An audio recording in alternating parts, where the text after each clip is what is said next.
با برنامه اخباری آزادی خوش آمدید. سلام، من مومین احمدی با جمعی همکاران شما را به مهمترین حادثه های تاجیکستان و جهان آشنا می سازم.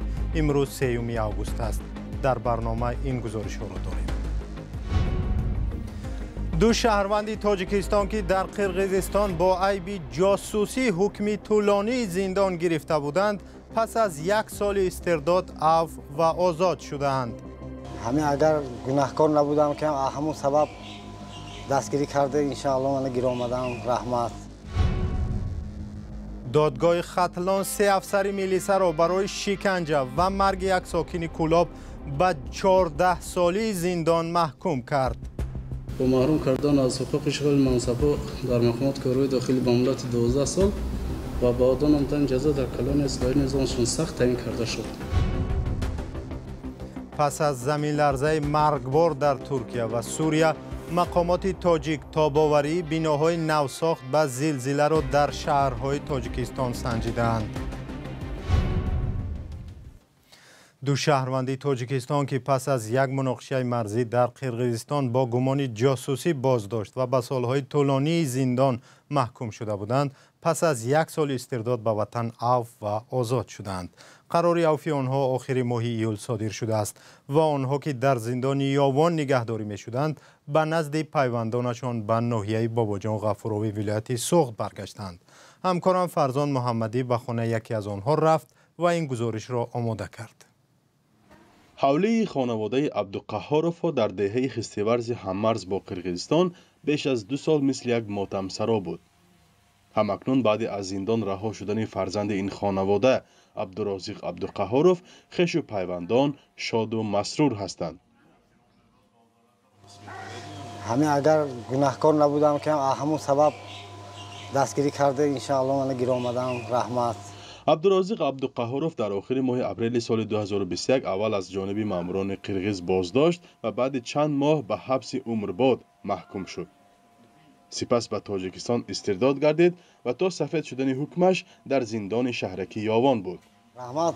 الحمدلله سلامتیان است. شکرانه میکنم که این پیش فرزندان من اشتیام. رحمت همین مقامات‌های دولت ما و خصوصا جناب عالی و رحمت امام علی رحمان با دستگیری همین مقامات با من با پیش فرزندان آمدم. های نصیب بوده است همون جاهای دیده آمدیم، من با نصیب کنده شد آمدیم خواننده. نرگس جبار و همسر عبدالرازق عبدالقهاروف نیز از مقامات و خبرنگاران اظهار تشکر کرد. او بارها با عرض و داد به رادیو آزادی مراجعت کرده و از نبودن سرابان خانواده‌اش افسرده حال گشته بود. آنها اکنون نیت دارند ماه آینده توی خانه‌دارشوی نخستین فرزندشان را برپا نمایند. همین من میخواهم که همین قرقیز و تاجیک همه صلح شود، همین رفت و بیا کنند، رها گشوده شود، همه ما اکنون یک دیگری که دوستانه اهلانه زندگی کنیم. همراه عبدالرازق عبدالقهاروف یک ساکن دیگر جماعت خستیورز اسکر یونوسوف نیز رها گردیده است و او در صحبت با رادیو آزادی گفت که دیرتر با رسانه‌ها صحبت خواهد کرد. عبدالرازق عبدالقهاروف و اسکر یونوسوف شهروند تاجیکستان هستند ولی در دهه باربردوک ولایت بادکند قرقیزستان میزیستند.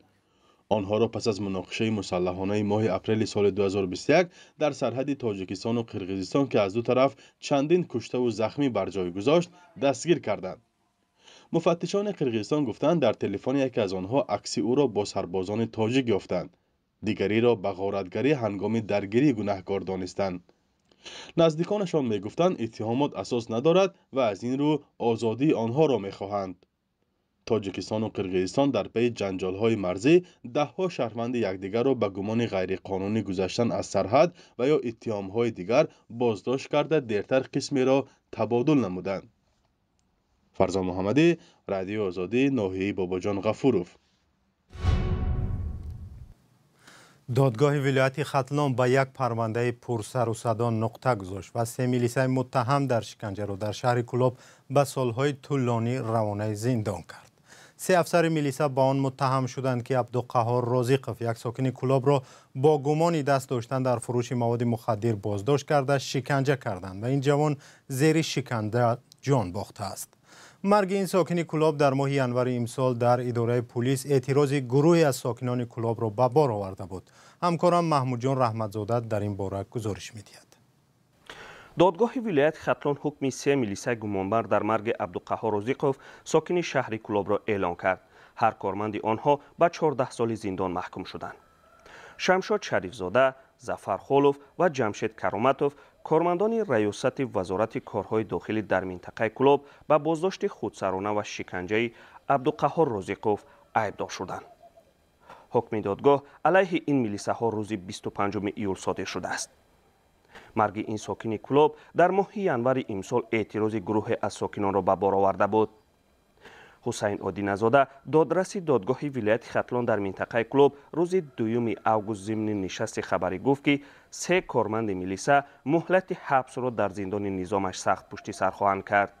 شریفزاده شمشاد امامعلی، خلوف ظفر قواتج و کرامت جمشید صدلایج نسبت یا از سنه 25 میلیسال 2023 کمیسیون صادر گردید و هر سه همینا با ماده 143 نشانه یک قسم 3 بندی به کدکس جنایتی جمهوری اسلامی گناهکار دانسته شده و هر کدام اینها در اساس همین ماده جزا در نماد محروم ساختن از آزادی به مدت 14 ساله و محروم کردن از حقوق اشغال منصب در مقامات کارهای داخلی به مدت 12 سال و با دادن جزا در کلان اصلاحی نظامشان سخت تعیین کرده شد.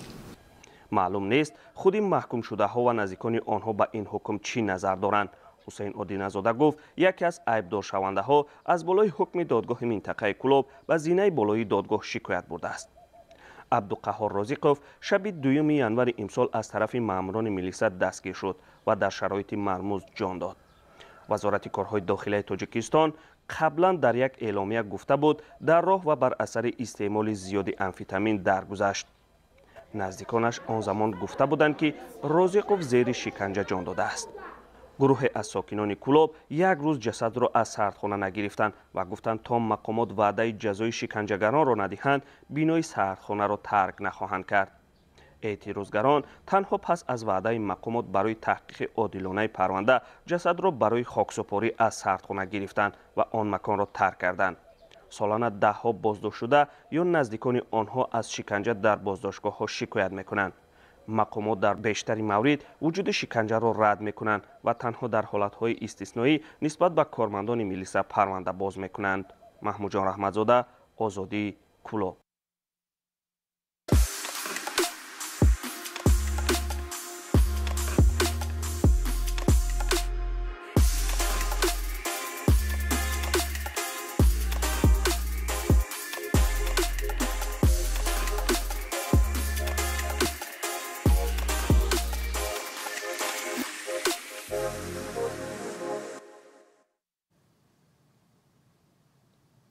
کمیته معماری و ساختمان تاجیکستان ادعا دارد که بناهای نوبنیاد در دوشنبه، خوجند و شهر باختر به زلزله تاب‌آور هستند. ساکنان همیشه صفت ساختمان‌های نوبنیاد را تنقید می‌کنند و می‌گویند از زندگی در آنها می‌ترسند. نظام میرزازاده رئیس کمیته معماری و ساختمان 2 اوگوست ضمن نشست خبری گفت بعد زمین لرزه خرابی‌آور در ترکیه و سوریه در ماه فوریه و مارس صفت بناهای نوساخت را سنجیدند. مولا رجب یوسفی با امیر صایف در نشست حضور داشتند و این گزارش را تهیه نمودند. چنین ساختمان‌ها سالهای اخیر در دوشنبه و دیگر شهرهای تاجیکستان زیاد شدند. بنیاد منزل‌های نو از یک طرف خوشحال کننده باشد، از سوی دیگر مسئله بی‌خطری آنها را به میان آورده است، به خصوص بعد از زمین لرزه سخت در ترکیه و سوریه که صدها منزل را خراب و هزارها کس را کشت. مسئولین کمیته ساختمان و معماری گفتند بناهای نو را در 3 شهر تاجیکستان سنجیدند. رئیس کمیته گفت 26 بنا در خوجند، 36 عدد در باختر و 10 ها ساختمان دیگر را در دوشنبه از سنجش گذراندند. معین کردیم که در حقیقت اون انشاءاتی که ساخته شدن از جهت خلاصه اکسپرتیز دولتی گذرانده شده مستحکم هستند و با زلزله تاب‌آوری قناعت بخش هستند. بحث تاب‌آوری ساختمان‌ها به زمین لرزه بعد این حادثه در ترکیه و سوریه داغ شد. روز 6 فوریه صدها بنا در این دو کشور بر اثر زمین لرزه فرو ریختند. بیش از 50,000 کس زیر خرابه‌ها جان دادند. تاجیکستان در یک از منطقه‌های زلزله‌خیز قاره آسیا جایگیر است. همساله در کشور صدها زمین لرزه ثبت شده، منزل ساکنان ویران می شود. از جمله در 2 زمین لرزه ماه مارس 10 منزل در ولایت سوخت و منطقه رشت آسیب دید. متخصصان احتمال تکرار حوادث ترکیه در تاجیکستان را خیلی کم می دانند.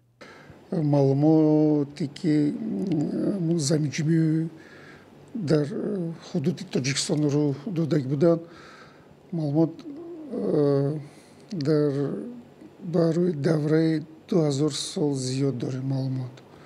برای همین ما گفتیم که این خیلی واقعی که در ترکیه رخ داده بودند در تاجیکستان نمیتونن رخ دادن. این متخصص تاجیک توصیه میدهد که در وقت ساختمان باید چند قاعده رعایت کرده شود. وقتی ساختمان با البته خود صفت ساختمان استفاده برای مسئله ساختمانی خوب صفت، اجرای کارهای ساختمانی در سطح لازمه صفتناک باید اجرا کنند. هنوز معلوم نیست که اطمینان کمیته ساختمان درباره بی‌خطر بودن بناهای نوبنیاد در کشور تا کجا نگرانی ها را کم می کند. متخصصان به نظارت جدی در این سمت تاکید می کنند. مولا رجب یوسفی، امیر اسایف، آزادی، دوشنبه. کمیته زبان و اصطلاحات تاجیکستان گفته است که بیش از 12,000 نام موضع و محل‌ها را در تاجیکستان ثبت کرده است که تاجیکی نیستند. این کمیته گفته است برای تغییر بیش از 5,000 نام به مقامات‌های محلی نامه نوشته است. در چند سال اخیر هزاران نام کوچه و خیابان که به نام چهره‌های سیاسی زمان شوروی گذاشته شده بودند تغییر یافتند. همکارم شهلای عبدالله و اسکندر فیروز گزارش دارند. کمیته زبان و اصطلاحات تاجیکستان بیش از 12,000 نام محل‌ها را ثبت کرده است که مطابق قاعده‌های زبان و املای زبان تاجیکی نبودند. این نهاد پیشنهاد کرده است که مقامات محلی نام رسمی بیش از 5,000 منطقه‌های اهالی نشین را تغییر دهند. تاریخاً هیچگاه قراتگی نبود. رشت بود، رشتان بود، رشتان زمین بود. و این چیزها را ما مختص بودیم و در همین دایره ما 5083 عدد نام محل‌های اهالی نشین را ثبت نام کردیم. با گفته رئیس کمیته زبان و اصطلاحات، تغییر نام محل‌ها نباید مایه نگرانی باشد، زیرا با گفته وی حتی نام دوشنبه در 100 سال اخیر 3 مراتبه یعنی از جوشنبه استالین‌آباد و باز دوشنبه شد. قبلا کمیته زبان و اصطلاحات از تلاش جلوگیری نامگذاری تکرار به تکرار کوچه و محله و شهرک و دهات خبر داده بود. با گفته کمیته در تاجیکستان تنها نام گلستان در 41 جماعت و دهات، وحدت در 31 مورد، استقلال در 25 و نواباد در 23 مورد استفاده شدند. اما با گفته برخی زبانشناسان در این کار باید تاریخشناسان نیز جلب کرده شوند. در این کار باید احتیاط کرد چون بسیاری از جای‌نامه‌های تاجیکستان ریشه صغری، بلخی و پامیری دارند و این جای‌نامه‌ها را نباید هرگز دست زد. همچنین باید کاری کرد که جای‌نامه‌های بی‌معنای چون وحدت، استقلال، دوستی و دیگر که بسیار تکرار شده‌اند از جمله بوستان و گلستان نیز دیگر تکرار نشوند. این گونه نام‌ها جای‌نام نیستند. حکومت تاجیکستان از چند سال قبل به تغییر نام و شهر و ناحیه و محل‌ها شروع کرد و پیشتر از همه نام‌های میراث زمان شوروی را تغییر داد. همین طور ولایت لنین‌آباد نام قدیمی سوخت را گرفت، ناحیه مسکو همدانی، سوت تیمورملیک، لنین رودکی، فرونزه سینا، اکتبر اسماعیل سامانی، اورژنیکیدزآباد وحدت و لنینگراد مومن‌آباد شدند. مقامات هدف از تغییر نام‌ها را برگشت به اصالت ملی و احترام به ارزش‌های فرهنگی نامیدند. درباره این گزارش اگر نظر دارید حتما به ما نویسید. سپاس که ما را تا این لحظه همراهی کردید. خبر و ویدیوهای بیشتر را در سامانه رادیو آزادی و صفحه‌های رادیو آزادی در فیسبوک و اینستاگرام، توییتر و تلگرام و ادنکلاسنیک و تیک تاک پیدا کنید.